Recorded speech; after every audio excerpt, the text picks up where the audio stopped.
Shalom Aleichem, saudara-saudaraku, selamat datang kembali di Quiet Time Wis Rumah Doa Elia Bali untuk edisi Senin tanggal 3 Maret tahun 2025. Semoga kita semua senantiasa dalam keadaan sehat, bersuka cita, dan terus membagikan kebahagiaan di tahun jubileum ini. Jangan lupa ya untuk subscribe, like, dan share jika renungan ini membantu Anda untuk bertumbuh dalam iman. Tema renungan kita hari ini adalah mengikuti Yesus, Sang Guru yang baik. Saudara-saudariku yang terkasih dalam Yesus Kristus, hari ini kita merenungkan kisah dari Injil Suci menurut Markus bab 10 ayat 17 sampai 27. Yaitu tentang seorang yang kaya yang datang sambil berlutut kepada Tuhan Yesus dan bertanya, "Guru yang baik, apa yang harus kuperbuat untuk memperoleh hidup yang kekal?" Orang kaya ini telah menginformasikan kebaikan dan ketaatan beragamanya kepada Tuhan Yesus dengan penuh sukacita. Karena ia meyakini dengan penuh telah menjalankan hukum Taurat sejak masa mudanya, dan ia ingin memastikan bahwa ia akan mendapatkan janji Allah, yaitu kehidupan yang kekal di surga. Tuhan Yesus mengetahui pemahamannya tentang ajaran agamanya. Namun ketika Yesus mengatakan bahwa ia harus menjual segala miliknya, memberikannya kepada orang miskin, dan mengikutinya, ia pergi dengan sedih karena hartanya banyak. Saudara-saudari, pengakuan dan sikap berlutut di hadapan Tuhan dan menyebutkan Tuhan Yesus sebagai guru yang baik membawa konsekuensi besar. Karena dengan demikian, seorang murid sejati harus siap menerima seluruh ajaran dan ajaran dari sang guru yang disebut baik. Karena yang baik itu datang dari Allah sendiri. Namun seperti anak muda kaya itu, seringkali kita juga kadang-kadang merasa cukup dengan menjalankan aturan-aturan agama.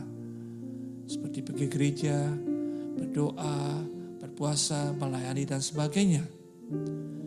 Tetapi apakah kita benar-benar siap ketika Yesus Guru yang baik itu meminta kita untuk meninggalkan segala sesuatu dengan melepaskan hak kepemilikan kita dan mengikutinya dalam hidup kemiskinan dan penderitaan yang akan dia hadapinya nanti.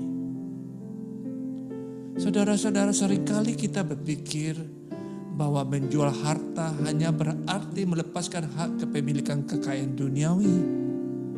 Padahal Tuhan Yesus juga menyinggung harta yang tak terlihat, tetapi sangat melekat erat dalam hidup dan dalam hati kita, seperti kesombongan, harga diri, ambisi, dan keinginan untuk dihormati dan dilayani. Saudara-saudara, sebuah tembok buntu telah menghadang dalam hati dan pikiran para murid ketika Tuhan Yesus mengatakan bahwa lebih mudah seekor unta masuk melalui lubang jarum daripada seorang kaya masuk ke dalam kerajaan Allah. Mengapa perkataan ini sangat mengejutkan para murid? Meskipun kita tahu mereka ketika dipilih oleh Tuhan Yesus telah meninggalkan pekerjaan mereka, telah meninggalkan perahu-perahu mereka dan keluarga mereka untuk mengikuti Yesus.